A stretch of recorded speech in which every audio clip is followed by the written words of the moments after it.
Good afternoon, everyone. I'm Geoffrey Ellis with the U.S. Geological Survey in Colorado, United States. And I'd like to thank the organizers of this meeting for inviting me to be here with you today and to speak to you about petroleum resources in the U.S. I think the story that I'm going to tell you is something that you're all probably broadly familiar with, but I'd like to give you kind of a uniquely American perspective on what's happened in terms of petroleum exploration and production in the United States, and particularly how unconventional petroleum has really impacted that. And it's been a big game changer in the U.S., and in fact, now we're seeing impacts globally on energy resources. So what I'll do then in my talk this afternoon, I'd like to just very quickly talk about the definition of unconventional petroleum. It's something that I think has caused some confusion over the years. There's a number of different terms and different ways to look at this, and I have some thoughts and ideas on what I think is maybe the best way to look at it. And then just briefly, I want to show you the distribution of unconventional petroleum resources in the U.S. as we understand them today. And then we'll spend some time looking at recent trends in gas production and oil production in the U.S. and how unconventionals have played into that. And then we'll finally spread out to the global perspective and see what's happening there. And then I'll wrap it up. So as Dr. Chandra had mentioned in his opening remarks, unconventional petroleum is oftentimes thought about in terms of the technology involved. It's much more difficult, it's more expensive to develop, and that's certainly true. But when you use an economic definition, it can become confusing because it depends on the market conditions, it depends on the technology at the time, and so something that's unconventional today becomes conventional tomorrow. And so as a geoscientist, I prefer to have something a little bit more concrete to work with. And so geologists have worked to try to come up with a geologically based definition for unconventional. And this was really based on the mechanisms of formation of the accumulation. And so there was this notion that these were really self-sourcing accumulations, and that as opposed to the conventional petroleum accumulations where you actually have a separate source and then you have a fluid that's buoyancy driven, migrated up strata into an accumulation where it's trapped. And so this would be the defining characteristic. But there's problems with that type of definition as well, because we're finding now, the more that we explore and produce these resources, that there's really kind of a continuum, and some things are more unconventional than others, and so it's not sort of black and white, conventional versus unconventional. And I found that the petroleum engineers actually have been, addressing this. And I think the engineering definition may really be the best way to look at it, because in my view, when I say unconventional, what I mean is something that when you drill into this accumulation, you cannot get a commercial flow back on it. And so you have to do something to stimulate that well to get the production to be at a commercial level. And essentially what we're looking at is a permeability to viscosity ratio, where we need to either to increase the permeability of the matrix, or we need to decrease the viscosity of the fluid that we're trying to produce. And this is something that we can easily quantify. You just measure the permeability of your matrix, you measure the viscosity of your fluid, and you can plot it on a graph, and you can easily decide whether this is conventional or unconventional, or how unconventional it is. And so what this would look like then is on a plot here, we have the x-axis has permeability, and the y-axis is viscosity of the fluid. And down in the lower right corner, we have our conventional accumulations, just our normal oil and gas fields. And then as you go to the left, to lower permeabilities, we get into tighter rocks, where we have tight gas sands and the shale gases. And as you move up in viscosity, you have things like heavy oil accumulations. And so if you're working in these very tight rocks, we have to do some kind of stimulation, typically fracking, to break it up, increase the permeability, get that fluid to flow. If you're working with very heavy liquids, If you're working with heavy liquids, then we need to do something typically like a steam-assisted gravity or something to heat it up and get that fluid to flow and get it out. So in my talk today, we'll be focusing on this lower left corner. These are rocks that have very low permeabilities, but relatively low viscosities. Now, if we look at a map of the lower 48 states of the United States, the lightly shaded regions are the major sedimentary basins in the U.S. And then the areas highlighted with the darker shade of orange and this reddish color are either unconventionals that are currently under production, or the reddish color are potential unconventionals that have yet to be produced. And you'll see that essentially every major sedimentary basin in the U.S. has either active unconventional production or a strong potential for it. So essentially everywhere that we've looked for shale gas and shale oil, we have found it and been able to produce it in the United States. So I'd like to now just kind of step back in time a little bit to the time before all of this started. And so in the early 1990s, the U.S. was in a situation where natural gas production was projected to not be able to keep up with increasing demand for gas. And so there was a great bit of concern about how the U.S. was going to be able to meet its natural gas requirements. And there was, in fact, a lot of interest in building LNG terminals for bringing in more gas. And at the same time, there was quite a bit of interest in the Barnett Shale. People had recognized that there was potential for quite a bit of gas to be stored in the Barnett, and we're looking at ways to try and see if they could develop it. And so this is when they really started working on drilling into the Barnett and trying to frack it and see if they could break it open and get the gas to come out. And it took nearly 10 years of concerted effort of trying different type of frac fluids and pressures and drilling conditions before they finally sort of cracked the code, if you will, and figure out how to get the gas to flow out of the Barnett. And the result of that was immediately people said, this is great, we know how to produce shale gas, we can now go to all the other shales in the United States and we'll have tons of gas. But they went on to some other shales like the Fayetteville Shale and the Woodford Shale, and didn't have the same success that they had found with the Barnett. And quickly we recognized that in fact not all shales are the same. And so actually essentially for every shale you need to develop the proper fracking techniques, the right fluids, the right pressures, the right proppants and everything for the specific lithologies that you're working with. Now the other big advance in shale gas development came with the implementation of horizontal drilling. So those very early Barnett wells were all vertical wells, which is shown on the left here. And you'll note that the shale in this diagram is shown as this pinkish colored layer. And when you go vertically, of course, you have a fairly minimal contact with the reservoir rock. And so by drilling horizontally, as shown on the right here, you can go in horizontally, maximize your contact with the reservoir rock, and then fracture it up and get incredible flow back. And this chart just exemplifies how important horizontal drilling is to shale gas production. This is production by year out of the Barnett Shale, and the blue colored bars represent vertical wells, and the red is the horizontal wells. And you can see that in the mid-2000s, they began drilling horizontal wells into the Barnett, and very quickly the production coming out of the horizontal wells was far superior to that of vertical wells, and they essentially stopped drilling any more vertical wells and went all horizontal. And in fact, that's now become the case in all shale development throughout the U.S. So what was the impact of this then on gas production in the entire United States?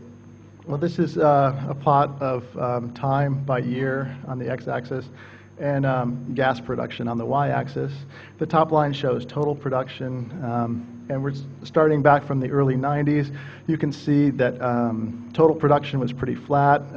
The green line is our conventional gas production, and by the mid-2000s we see a steep decline in conventional gas production, but at about the same time we also see a steep incline in total production. And that is entirely due to shale gas production, which is shown in the red line there. Likewise, if we look at proved reserves of the United States, going back to the early 80s, we see a general decline in proved reserves as we were producing more gas than we could find. But once you get to around late 90s, early 2000s, we start to see additions to proved reserves, and then as successive shales came online, more and more shales, they figured out how to frack and how to get gas out of them. Proved reserves went through the roof, and essentially now we know that we have an enormous quantity of shale gas in the U.S. that's in the ground that can be produced. That's also shown in this plot of, again, proved reserves by year from 2006 to 2013. This is broken out by shale gas versus all other types of gas. And you can see from the mid-2000s up through 2013, it's a significant increase in proved reserves, all coming from the shale gas.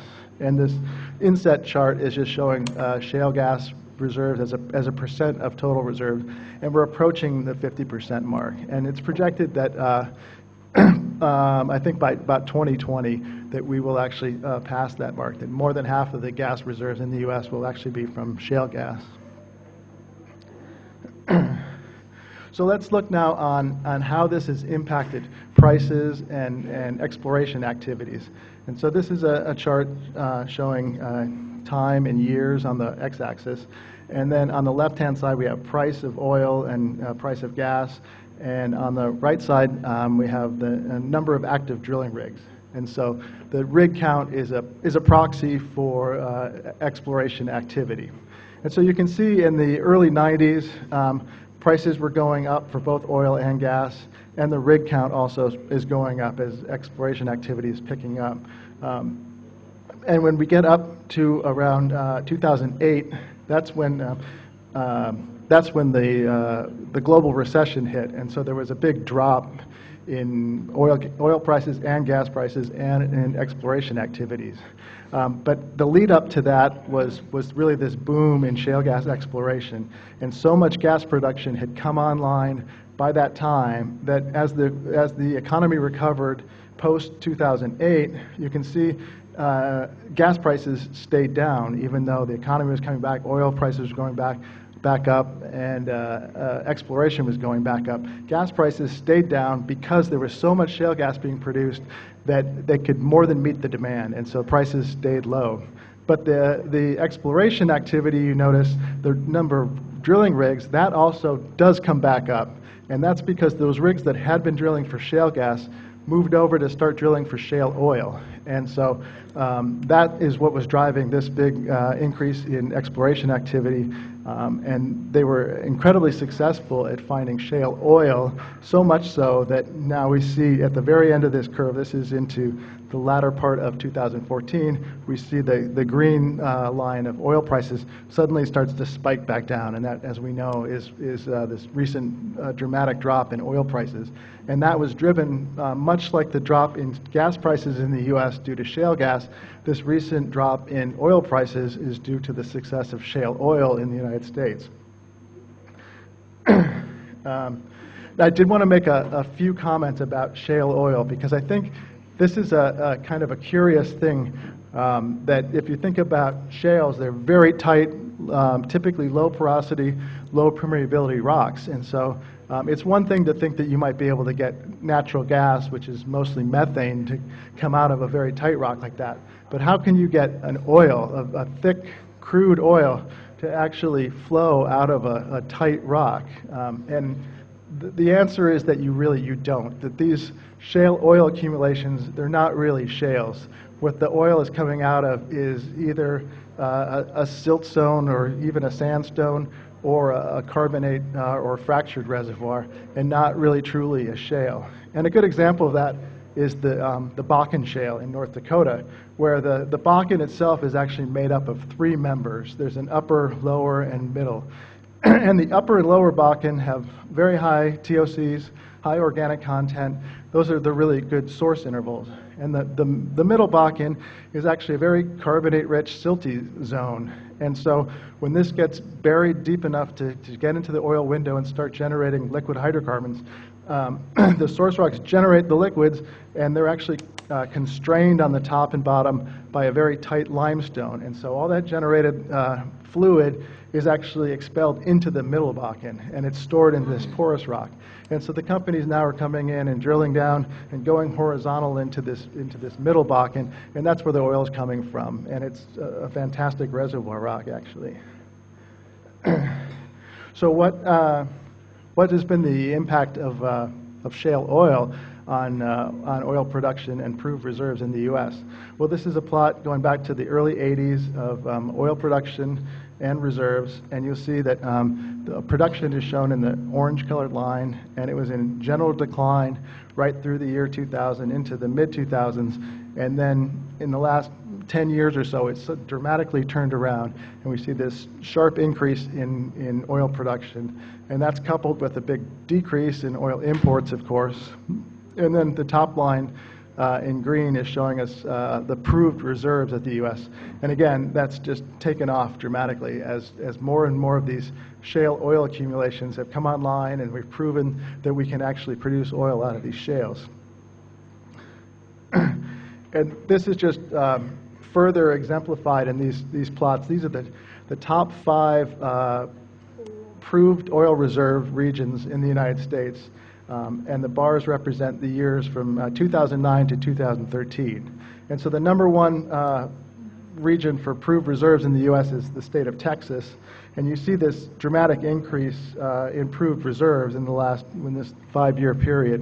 And that is due entirely to production out of the Eagle Ford Shale. And the second biggest region in terms of proved reserves now is the state of North Dakota. And that big increase there is due to this Bakken Shale. And then we see in other parts of the country, the Gulf of Mexico, there's a very modest increase due to deep water drilling. And in Alaska, actually, we see a decline in proved reserves. So really, that entire increase in proved reserves is due entirely to this unconventional shale oil. So what about the world in general? Well, Dr. Negi did a nice job of giving us an overview of the unconventional, especially the shale gas potential throughout the world. So I'm not going to go off into too much detail about that.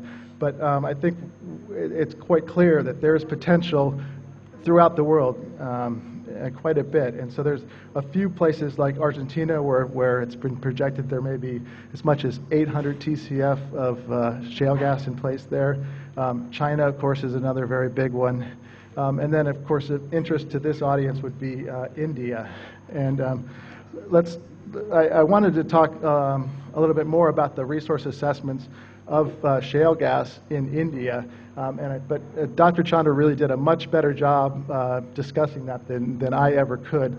And I put this slide up just to show you that the wide range of estimates that are out there. And Dr. Chandra has even cited quite a number of other ones. And I want to just bring one thing to your attention about the USGS assessment, because as you note, or as you may have seen in his talk, that was, I think, the lowest estimate that's out there. But there's a statement in the USGS publication on this where they mention the fact that basically that the amount of data that's available is so limited that these are, essentially a very rough estimate, and it's the best we can do with the limited amount of data that we have.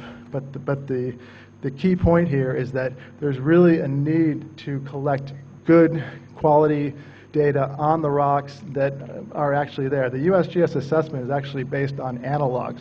They looked at what might be there and they said, okay, these shales are similar to these other shales in the US, and so we're going to pretend that these are the same type of shale. And that really is a very crude way to make an assessment. And you really need to actually go out and drill these shales, collect data on them, and make make the right measurements to actually make an appropriate assessment. And then finally, I just want to make a few comments about why the U.S. has been so successful in developing these unconventional resources, and the rest of the world has really lagged behind.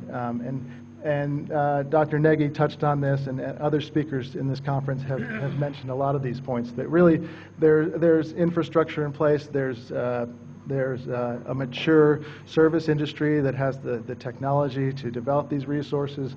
There's a legal and fiscal system in place that promotes unconventional. One point that I would add to much of what's been said on this is that this last bullet, that there was a willingness of industry to experiment with different engineering solutions to get production up. And I think that's really a key message here, is that it takes a lot of patience. You know, the Barnett Shale took 10 years of drilling and fracking and going back and drilling another well and fracking, and there were a lot of dry wells or underproducing wells along the way. And the subsequent shales, they were able to get that learning period to shorter and shorter time frames, but it's still a matter of years and tens or hundreds of wells that don't perform very well before you figure out how to make a shale work. And so it just takes persistence, but I think there's a huge resource potential out there, and it's certainly worth the payoff. So, you know, I think we've seen that shale gas and shale oil development in the U.S. was very significant. I think one of the speakers earlier in this conference made the comment that this is a structural change in the oil and gas industry, and I can't emphasize that enough. This is a game changer, really, not only in the U.S. but for the whole world. And there's certainly a lot of potential outside of the U.S. that is really under-realized, and so there's a lot of work to do, and I think that certainly there's a lot that can be learned from the U.S. experience, and that can be directly applied to resources here in India. So I'll leave it there, and thank you very much for your attention.